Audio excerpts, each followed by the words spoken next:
말씀은 사도행전 9장입니다.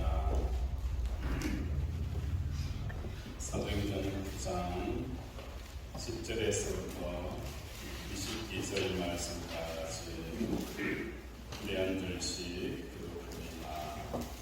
신약 202페이지입니다. 신약 202페이지 사도행전 9장 10절에서부터 22절 말씀입니다. 우리 찾으셔서 한 절씩 교독하도록 하겠습니다. 그때에 다메섹에 아나니아라는 제자가 있더니 주께서 하늘 중에 불러 이르시되 아나니아야 하시거늘 대답하되 주여 내가 여기 있나이다 하니 주께서 이르시되 일어나 가라 하고 와서 유다야에 와서 사람 사울이라 하는 사람을 찾아 그가 누구니라.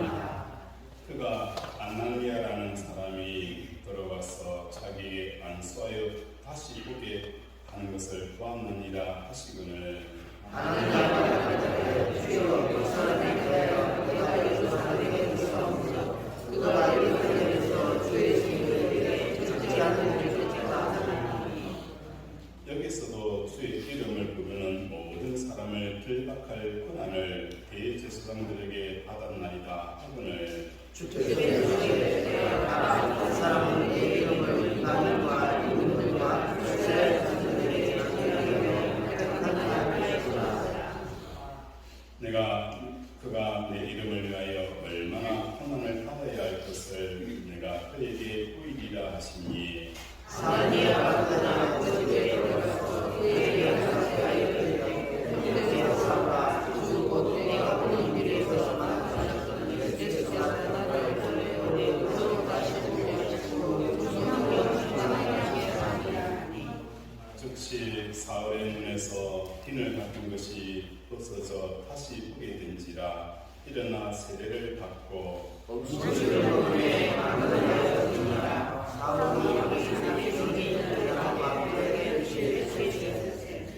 즉시로 각 회당에서 예수가 하나님의 아들이심을 전파하니 그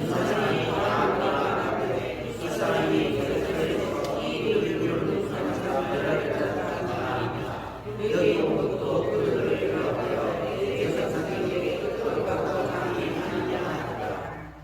같이 보시겠습니다. 사울의 눈을 떠 예수와 자기를 다메섹에 사는 일을 하고 가게 하리라. 아멘. 축원을 드립니다. 아멘. 15절에 보면 주께서 이르시되 가라 이 사람은 내 이름을 이방인과 임금들과 이스라엘 자손들에게 전하기 위하여 택한 나의 그릇이다 라고 말씀을 합니다. 하나님께서 택한 그릇이기 때문에 그래서 그런지 사도 바울의 변화는 정말 놀랍습니다. 어떻게 이런 극적인 변화가 일어날 수 있을까? 뿐만 아니라 전도자와의 삶, 사명자의 삶을 살아갈 뿐만 아니라 그가 복음을 전가하는 곳마다 기이한 역사들이 일어난다는 것입니다. 그것을 보면서 우리는 곰곰하게 묵상을 하게 되어집니다. 택한 나의 그릇이라는 이 의미, 사도 바울도 택한 나의 그릇인 것처럼 나도 과연 하나님께서 택한 그릇이냐 라는 이러한 묵상들을 해본다는 거예요. 나는 택함을 받았지만 특별한 그릇인가? 나는 택함을 받았지만 나 자신의 그 구원을 이루는 일에만 지금 달려가고 있는 내 자신 하나 믿음 지키기도 어려운 이 상황을 보면서 나는 나의 구원을 위해서만 부름을 받은 사람인가? 라는 생각을 해봅니다. 더 나아가서 나는 아무런 사회적인 사명이 주어져 있지 않는가? 하나님이 특별한 계획이나 쓰임은 나를 위해서 준비된 것이 없는가? 라는 이런저런 생각을 하게 되어진다는 거예요. 이러한 궁금점을 오늘 말씀을 통하여서 함께 살펴보고자 합니다. 본문에 나타난 택한 나의 그릇이라는 이 표현이 참 특이합니다. 하나님이 쓰시는 사람을 일컫는 표현은 여러 종류가 있습니다. 하나님의 손에 잡힌 지팡이, 바벨론 같은 경우에는 그 바벨을 통하여서 막대기와 몽둥이로 쓰시는 경우가 있었습니다. 또 다른 표현은 나의 택한 종이라는 표현을 쓰기도 했고, 또한 주의 손가락이라는 이러한 표현을 쓰기도 했다는 거예요. 그런데 오늘 본문은 하나님께서 쓰시는 사람을 나의 택한 그릇으로 표현하는 이유가 무엇 때문입니까? 그릇의 목적은 무엇인가 담는 것이기에 특별하고 한정된 사람을 일컫는 표현으로 느껴질 수도 있습니다. 믿음의 조상 아브라함, 꿈을 꾸었던 요셉, 이스라엘 백성들을 애굽에서 건져내었던 그 모세와 다윗, 이사야, 에레미야, 베드로, 바울, 이러한 사람들은 흔히 택함받은 그릇이다라고 생각합니다. 그러나 택한 그릇이 되기는 결코 특별한 사람들에게만 해당되어지는 일이 아닙니다. 오히려 이 세상에서 제일 쉽게 사는 방법이 택하신 그릇 되기라는 것입니다. 그릇만 되어지면 누가 담아주시는 거예요? 하나님이 담아주시는 거예요. 이 그릇만 되어지면 그 그릇에 누가 담아주는 거예요? 하나님이 다 담아주시는 거예요. 이렇게 쉽게 인생을 사는 법이 달리 없다는 것입니다. 타고난 힘이나 능력, 학력이나 배경, 천부적인 소질 같은 것은 중요하지가 않습니다. 그냥 무엇이 되어지면 되는 거예요. 그릇만 되어지면 된다는 거예요. 이 그릇에 대해서 디모데후서 2장 20절에는 이렇게 표현을 하고 있습니다. 큰 집에는 금그릇도 있고 은그릇도 있을 뿐만 아니라 나무그릇도 있고 질그릇도 있어 귀하게 쓰는 것도 있고 천하게 쓰는 것도 있나니, 그러므로 누구든지 이런 것에서 자기를 깨끗게 하면 기 쓰는 그릇이 되어 거룩한 주인의 셈에 합당하면 모든 선한 일에 준비함이 되리라 라고 말씀합니다. 큰 집에는 금그릇도 있고 은그릇도 있지만 하나님께서 쓰시는 그릇은 큰 그릇이라고 해서 쓰고 은그릇이라서 쓰고 나무그릇이나 질그릇은 쓰지 않는 게 아니라는 거예요. 하나님이 쓰시는 그릇은 어떤 그릇이라는 거예요? 깨끗한 그릇을 하나님께서 쓰신다라고 말씀을 하는 거예요. 하나님이 담아주시는 대로 담으면 된다는 것입니다.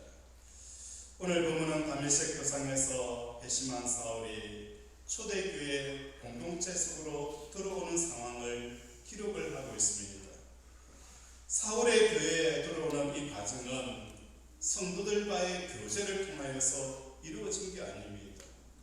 교제가 이루어지기 이미 전에 사울은 이미 회당에 나가서 유대인들에게 예수 복음을 전하게 되어진다는 거예요.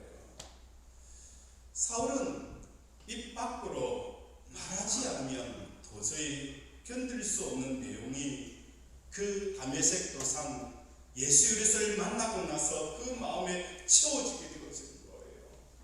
그 다메섹 도상에서 예수를 만남으로 말미암아 그 마음의 그릇에 채워진 그 내용을 들고 누구에게 나가는 거예요?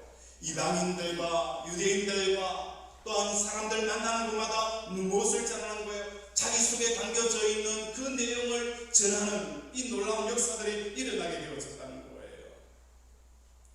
그 내용이 무엇일까? 예수 그리스도가 십자가에 죽으시고 부활 성천하셨으며 하나님의 보좌 우편에 앉아 계신다라는 이 내용을 만나는 사람마다 전하고 있다는 것입니다. 그런데 이 내용은 어떤 내용이기도 합니까? 지금 변화되어지는 사울이 전하는 내용이기도 하지만 변화되기 전에 사울은 이 내용을 가지고 무엇을 하였어요? 교인들을 탄압하고 박해하고 잡아가는 이 일들을 하였던 것이 바로 이 내용이라는 거예요.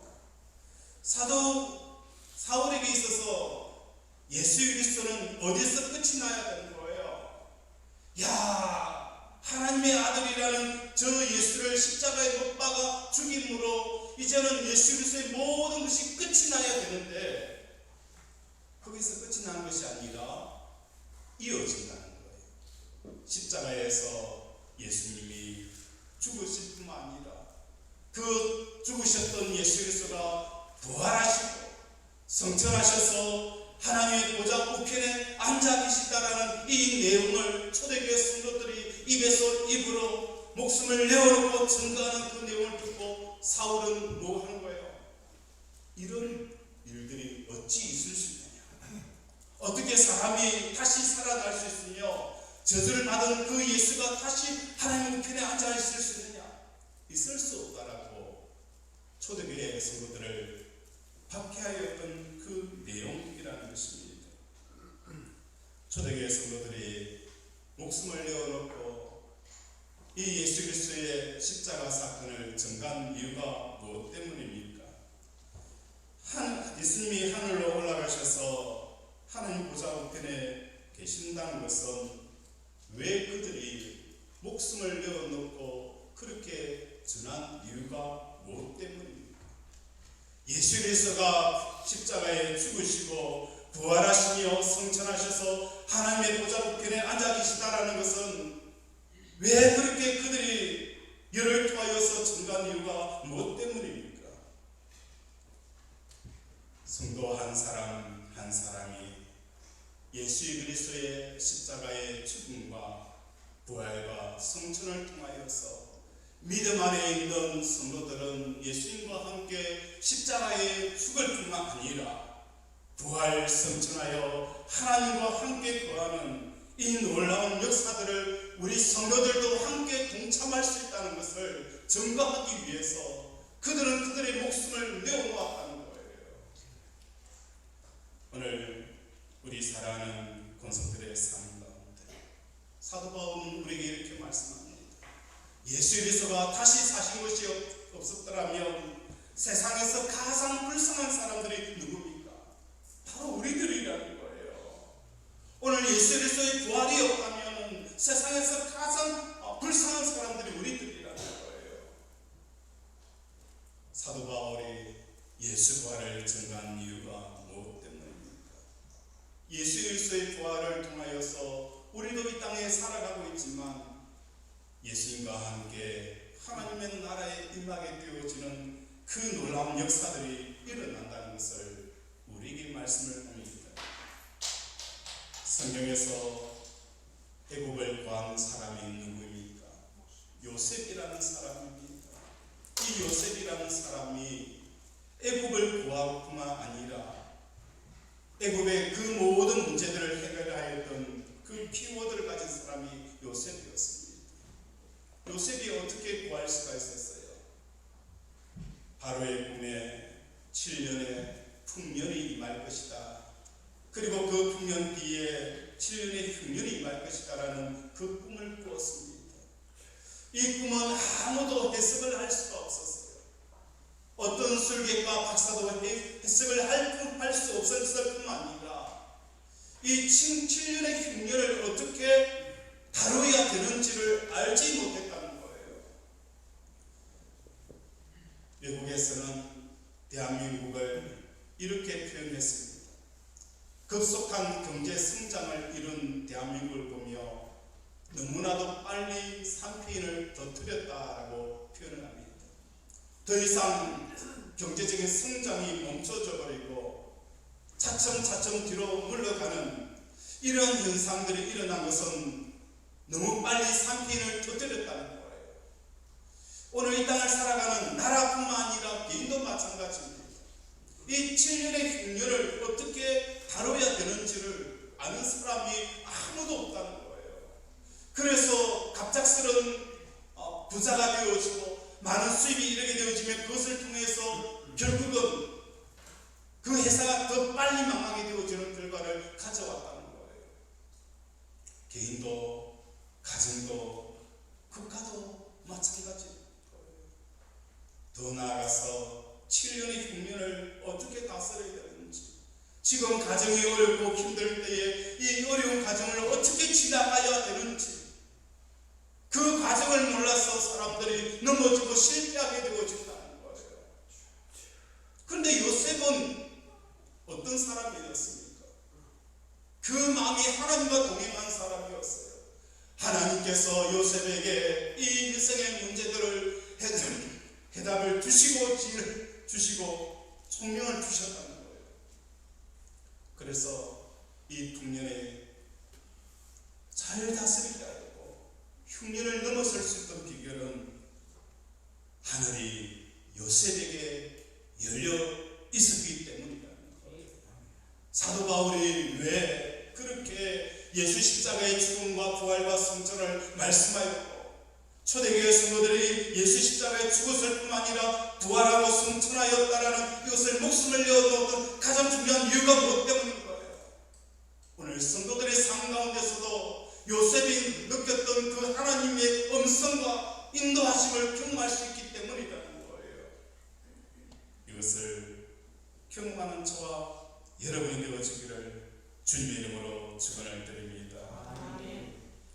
사울은 그리스도의 십자가에 죽으시고 부활하시고 승천하시는 이 정을 바라보며 이를 갈고 싫어하고 듣지 않으려고 길을 막았습니다. 그런데 다메섹 도상에서 자신이 핍박하던 예수님을 만나게 되어지고 사울이 완전히 바뀌게 되어집니다. 교회와 교인들을 박해하는 명분이었던 그 예수 그리스도의 십자가와 부활을 이제는 뭘로 느끼게 되어진 거예요? 현실로 체험하게 되어지고 현실로 느껴지게 되어지고 그것을 진실한 것으로 분명히 나게 되어집니다. 이제 바울은 도저히 그냥 있을 수가 없었습니다. 그래서 유대인들과 다메섹 회당 열애에서 나가서 예수 그리스도가 십자가에 죽으시고 부활하시고 승천하였던 그 내용을 증언하기 시작하였다는 것입니다. 그리고 그 일을 일생을 바치게 되었습니다. 고린도전서 1장 22절에 보면 유대인은 표적을 구하고 헬라인은 지혜를 찾으나 우리는 십자가에 못 박힌 예수 그리스도를 전하니라고 표현하고 있습니다. 교회를 핍박하던 사울에게서 나왔다라고 믿을 수 없는 이 내용이 전해졌다는 것입니다. 이렇게 드라마틱한 일이 일어날 수 있었던 것은 바로 택한 나의 그릇이기 때문에 가능하였다는 거예요. 이런 드라마틱한 변화, 그가 초대교회 성도들과 교회를 박해하였던 그 내용을 가지고 그는 박해를 하였는데 다메섹 도상에서 예수를 만나고 나서는 오히려 그 내용을 전하는 자로 바뀌어져 있는 이 드라마틱한 변화는 무엇 때문입니까?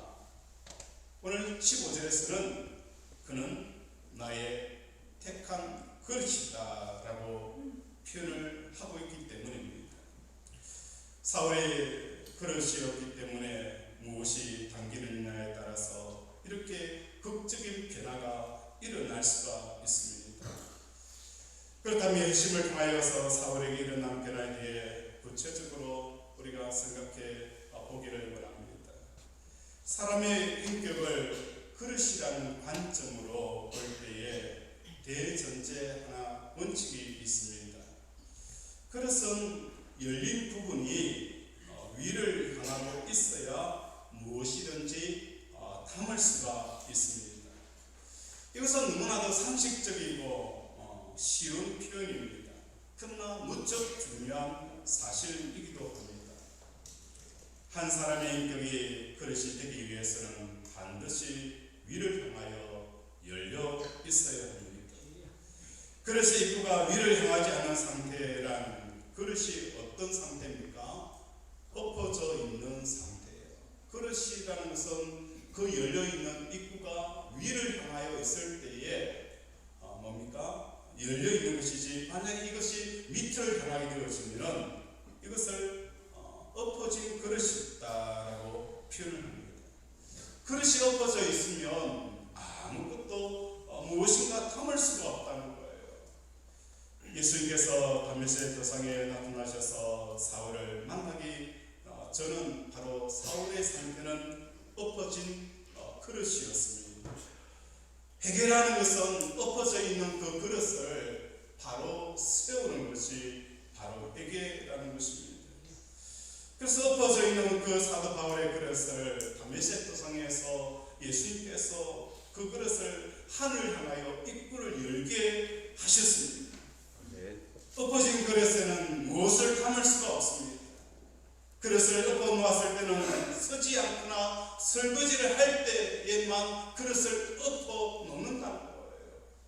그런데 사도 바울은 예수님을 만나기 전까지는 그 그릇이 엎어져 있었고, 다메섹 도상을 통해서 엎어져 있는 그 그릇을 예수님께서 그릇을 바로 세웠다는 것입니다. 한 사람의 인격이 하나님의 택하신 그릇으로서 열린 부분이 하늘을 향하게 되는 모습을 사울의 변화의 과정을 통해서 잘 드러내는 것입니다. 마음의 그릇이 하늘을 향한다는 것은 무엇을 말하는 거예요? 하나님을 소원하게 되어지는 것을 말하는 것입니다. 그릇이 하늘 향하여서 열려 있다는 것은 그 바람이 무엇을 향하여 열리는 거예요? 하나님을 소원한다는 거예요. 하나님을 소원할 때에 그 그릇이 하늘을 향하여 열려 있는 것이고, 엎어져 있다는 것은 다시 말해서 그 마음의 소원함이 땅에 있을 때에 엎어져 있게 되어진다는 거예요. 시편 81편에 보면 너희의 입을 크게 열라라고 말씀합니다. 하나님께서 우리를 향하여서 입을 크게 열라, 내가 채우리라라고 말씀을 하는데, 어떻게 하면 입을 크게 여는 것일까? 여러분들이 생각하고 있는 입을 크게 연다는 것은 무엇으로 생각을 하고 있습니까? 우리가 입을 크게 연다라는 이 표현을, 반대적인 표현은 입을 다문다라는 표현이 있습니다. 우리가 입을 언제 다무게 되어집니까? 옆에 있는 사람들을 바라보면서, 저 사람은 저렇게 많은 돈을 가졌는데 나는 돈이 없어서 너무 불행하다. 그러면 우리는 어떤 생각을 하게 되어지는 거예요? 악착같이 돈을 벌어야 된다. 악착같이 돈을 벌어서 옆에 있는 사람처럼 저렇게 돈을 많이 가져야 된다라고 생각하게 되어지면 우리는 우리의 입을 닫습니다. 닫을 뿐만 아니라 무엇을 하는 거예요? 입을 깨무는 거예요. 그래, 놀지 않고 먹지 아니하고 입지 아니하고 누리지 아니하고 열심히 통장에 돈을 모아야지 하면서 우리는 입을 다물고 이를 깨물면서 열심히 삶을 살아갑니다. 어떤 목적을 성취하기 위해서 입을 벌리고 있는 사람 보았습니까? 아니잖아요. 내가 서울대학 들어가기 위해서는 어떻게 해요? 잠이 오면은 허벅지에 송곳을 찔러가면서 이를 깨물고 우리는 공부를 하는 거예요. 그래서 남들이 갈 수 없는 서울대학을 들어가야 된다고 그렇게 이를 깨물면서 인생을 살아온 거예요. 그때 자연스럽게 우리 입술을 다물고 이를 깨물게 되었습니다. 그런데 우리가 버스 안이나 지하철 안에 보면 퇴근하는 아저씨, 아줌마들을 보며 피곤해 지쳐서 무엇을 하게 되어지는 거예요? 잠을 자는데 입을 벌려가지고 코를 보면서 그렇게 잠을 자는 사람들을 보게 되었습니다. 우리의 마음이 하늘 향하여 바라보게 되어지면 입이 열리게 되어집니다. 우리의 마음이 땅을 바라보게 되어지면 이를 악물 수밖에 없어요. 우리가 내 자식을 바라보면서 이를 악물면서 어떻게 하든지 자식을 성공시켜야지, 어떻게 하든지 잘 살아야지. 몸부림치면 칠수록 우리의 입술은 다치게 되어져요. 세상을 바라보면 바라볼수록 우리 입은 다쳐버려요. 그러나 살아계신 하나님을 바라보면 다물었던 이도 열리게 되어지는 거예요. 사람의 생사와 복을 주관하시는 하나님을 바라보고 하나님을 향하게 되어지면 다쳤던 그 이가 열리며 굳게 굳어있는 얼굴이 미소가 띄는 역사가 일어나게 되어진다는 거예요. 하나님만이 우리를 웃게 하시는 거예요. 세상이 알 수도 없고 줄 수도 없는 그들을 사람들은 찾으려 애쓰고 힘쓰지만 세상은 세상이 알 수도 없고 줄 수 없는 것들을 줄 수 없는 것이 바로 세상이라는 거예요. 오직 하나님만이 세상이 알 수도 없고 줄 수도 없는 것을 우리 하나님만이 주는 거예요. 오늘 이 땅에 살아가는 사람들에게 필요한 게 뭘까요? 세상이 줄 수 있는 것들을 사람들은 다 누리고 살아요. 빌 게이츠, 또한 워런 버핏, 사우디의 그 부호들, 그들은 세상이 줄 수 있는 것들을 다 가지고 누려지만 그 마음의 공허함을 채울 수가 없다는 거예요. 오늘 이 땅에 필요한 것, 사람들이 필요한 것은 세상이 줄 수 있는, 줄 수 없는 것들을 받아야 될 때이라는 거예요. 아멘. 그것은 어디서 오는 거예요? 바로 하늘로부터 오게 되어지는 거예요. 하늘로부터 내려오는 그 은혜가 사방에 무교삼을 사여 있는 나를 다시 세우게 하는 거예요. 절망에 눈물 짓는 우리를 다시 웃게 한다는 거예요. 지난 주간에 우리 최무승 권사님과 통화를 했어요. 몸이 아파서 고신대학 병원에 갔는데 의사 선생님이 이런저런 진단을 해보시면서 췌장암일 것 같다라는 판결을 내리신 거예요. 누구든지 이제 내가 얼마 못 산다라는 이 두려움이 있게 되어지면 사람들은 절망하고 두려워하고 깊은 동굴 속으로 숨어버립니다. 그런데 권사님은, 목사님, 저별 아무렇지 않습니다. 하나님께서 제게 위로가 되어주시고 죽음이 두렵지 않습니다. 죽음이 두렵지가 않습니다. 라고 고백을 하시는 거였어요. 오늘 이 땅에 살아가는 사람들에게 필요한 것은 세상이 줄 수 있는 게 아니에요. 세상에서 얻을 수 있는 게 아니라 세상이 줄 수도 없고 알 수도 없는 이 평강이 주어져야 한다는 것입니다. 잠언서 25장 11절에 보면 경우에 합당한 말은 아르새긴 은쟁반에 금사과다라고 표현을 하고 있습니다. 집에 가면 집집마다 이런 분들이 있어요. 오지랖이 참 넓은 사람들이 있어요.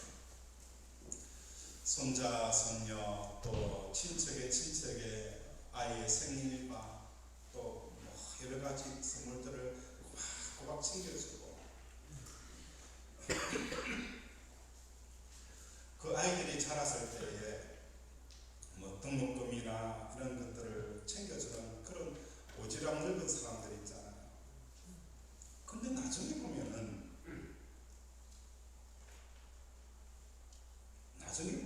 어떤 현상이 생기냐면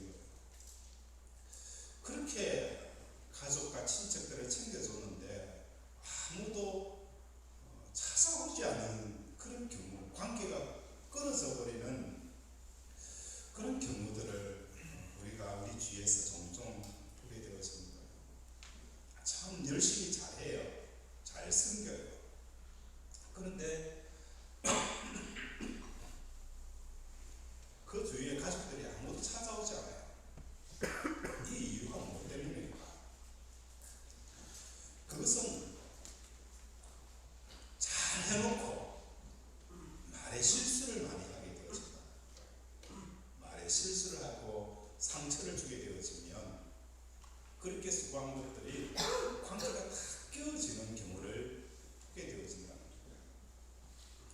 잠언서에서 말씀하고 있는 것처럼 경우에 합당한 말은 아루새긴 은 쟁반의 금사가다라고 표현합니다.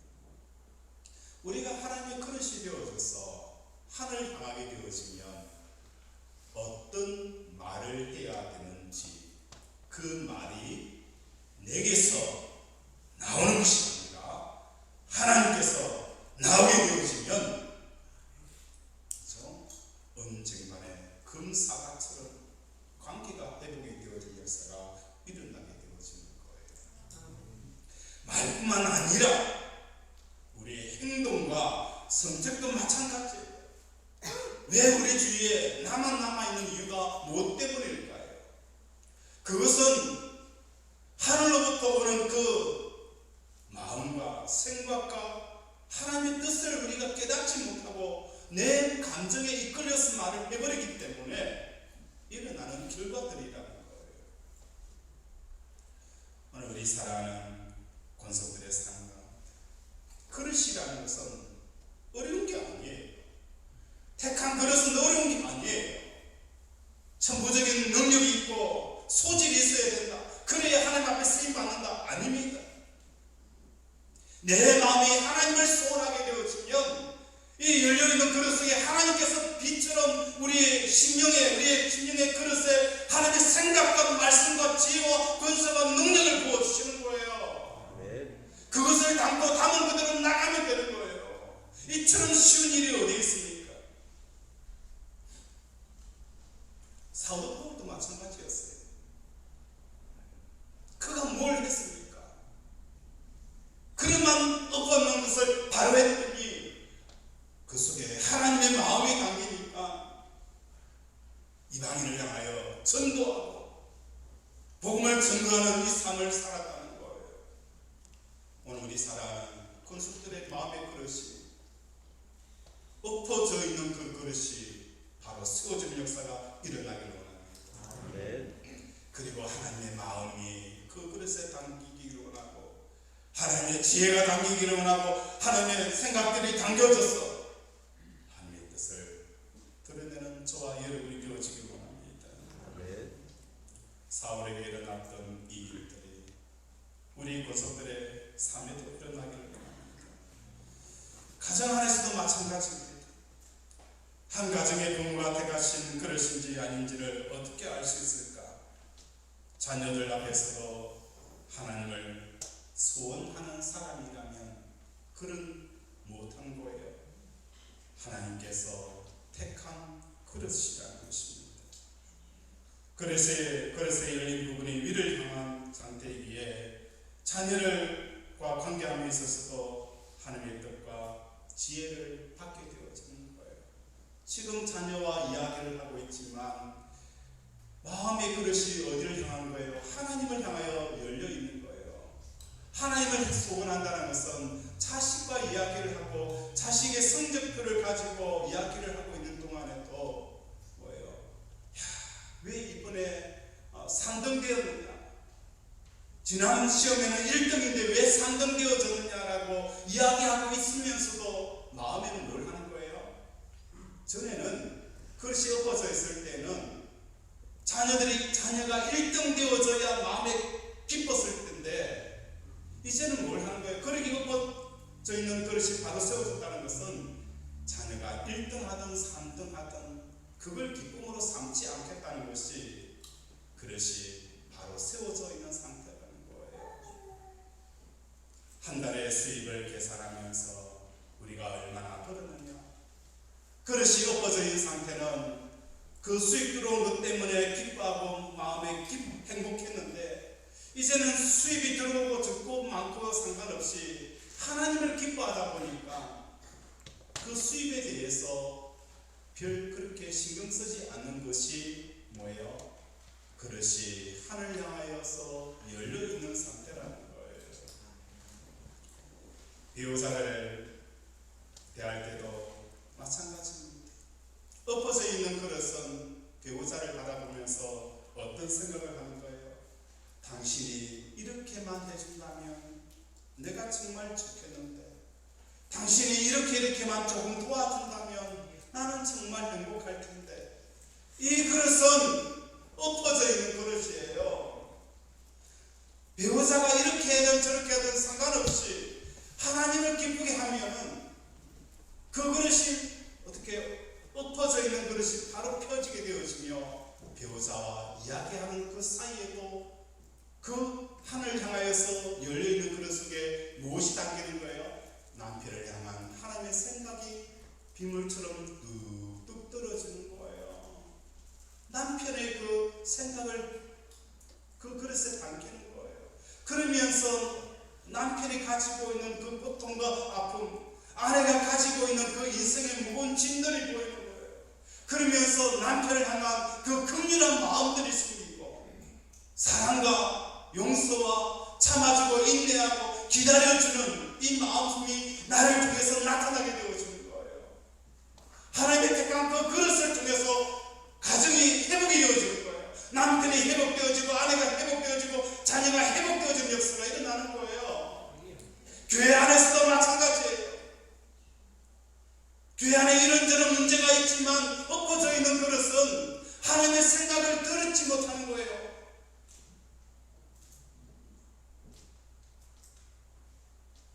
그릇이 바로 되어져 있으면 하나님의 생각을 보고 그 문제들을 바라보면서 기도하게 되어지고, 사람들을 위해서 중보 기도하는 이런 역사가 일어나게 되어진다는 것입니다. 아멘.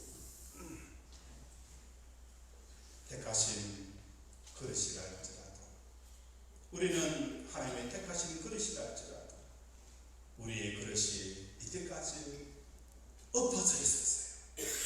그 엎어져 있는 그릇을 다시 바로 세우는 저와 여러분이 되어지기를 주님의 이름으로 축원을 드립니다.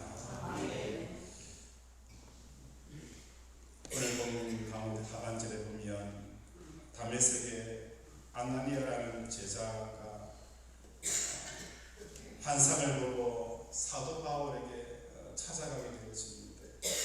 우리 13절 한번 읽겠습니다. 시작.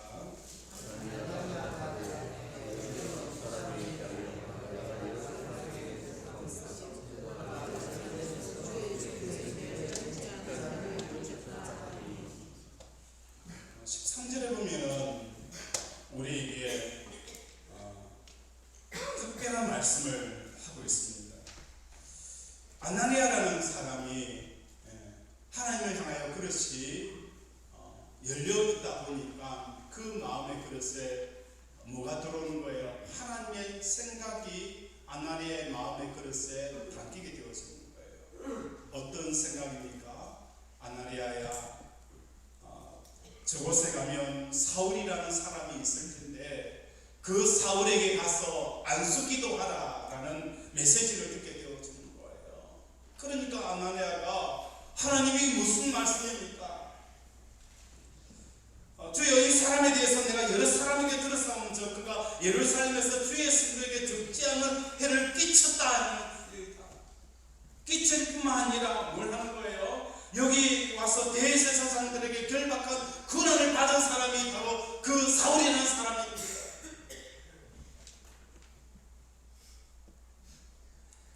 이런 상황이었어요. 그런데 아나니아는 그 마음의 그릇이 하늘 향하여 열렸기 때문에 자기는 가서 결박당할 수도 있고 수욕을 당할 수도 있지만 뭘 하는 거예요? 하나님의 말씀을 받고 그 사울에게 간다. 오늘 이게 성도들에게 필요한 부분입니다. 그릇에 하나님의 생각이 담겨오면 내가 생각해 봤을 때는 사울이 가서는 안 돼. 저렇게 하면 내 위험이 있고 내 자존심이 상하고 어떤 일이 벌어지는지 몰라.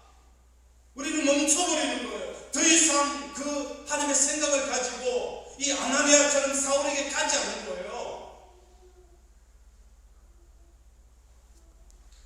그렇기 때문에 어찌 보면 우리는 하나님의 은혜를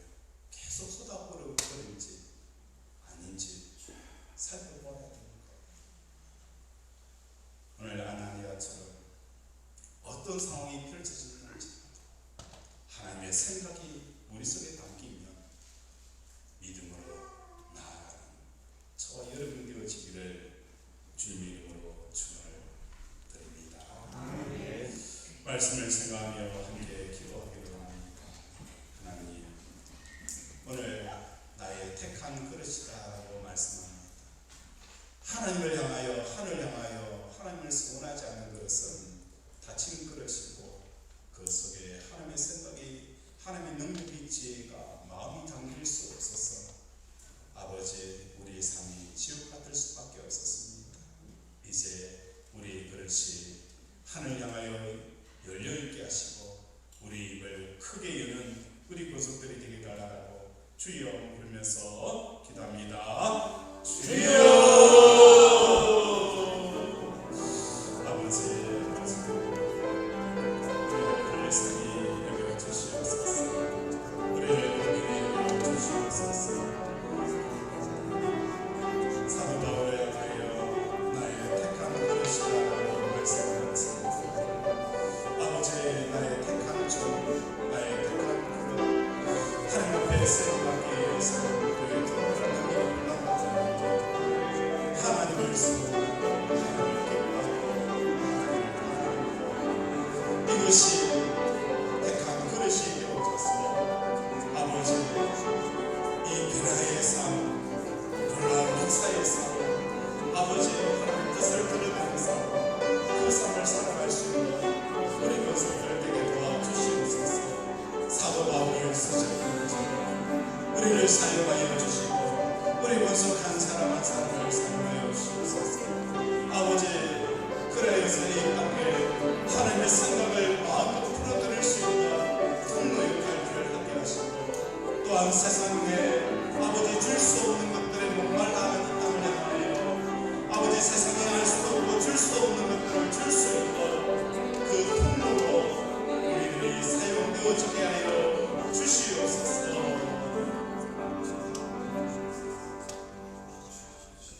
하나님 아버지, 오늘도 이 세상 사람들은 목말라하고 있습니다.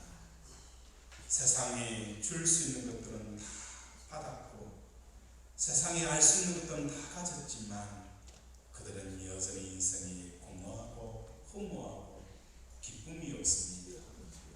아버지, 오늘 세상이 알 수 없는 것들을 받기 위해 오늘도 세상 사람들처럼 세상을 향하던 마음이 하늘 향하여 입을 크게 열게 하시고 하나님의 마음과 지혜와 권세와 능력들이 부어져서 목말라 있는 우리의 가족들과 또한 이웃들과 이 땅을 향하여 아버지, 세상이 알 수 없는 그것을 주는 통로로 쓰임받게 하여 주시옵소서. 아멘. 오늘도 우리의 아픈 곳에 믿음으로 손을 얹습니다. 그가 찔리는 우리의 허물 때문이요 그가 상함은 우리의 죄악 때문이라. 그가 징계를 받음으로 우리는 평안을 누리고 그가 채찍에 맞음으로 우리는 나음을 받았도다. 나의 영혼이 죄 사함받은 것처럼 나 육신의 모든 허물과 죄도 사함받았음을 예수 그리스도 이름으로 선포하노라. 예수 그리스도 이름으로 명한다.